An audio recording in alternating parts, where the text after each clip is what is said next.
Dalawang araw nga akong may trangkaso kaya hindi ako nakakapag-upload. At dito nga ay inaantay ko yung aking mga kaibigan. Inaya kasi nila akong magpunta ng palengke. Maghahanap daw sila ng pangregalo sa kanilang teacher. Akong dalang motor kasi may tricycle silang dala. Ako ang magdadrive. Meron na yata akong 15 minutes na nag-aantay sa kanila. Diyos ko, napakatagal nito talaga kahit kailan.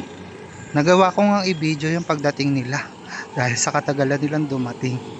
At eto na nga, malapit na sila. Nakikita ko may tricycle. Yung papalapit pa lang yung motor pero nakikita mo na silang tumatawa. O, diba? Ganyan yung kaibigan.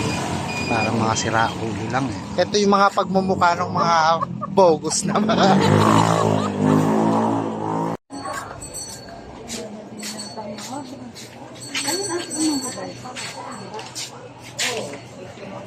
Pasok. Hi!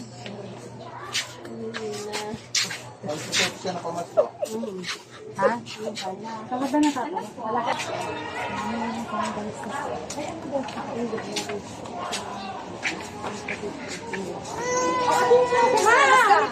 Wala pa sila dyan makita ang panregalo kaya susunod-sunod lang ako.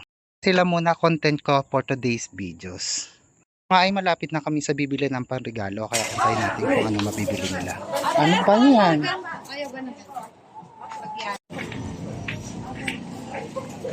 Eto nga po at namili po sila pero pinagbitbit po nila ako. Tatapang ng hiya, oh. Hanggang dito na nga lang ang aking vlog. Bye-bye. God bless and thank you.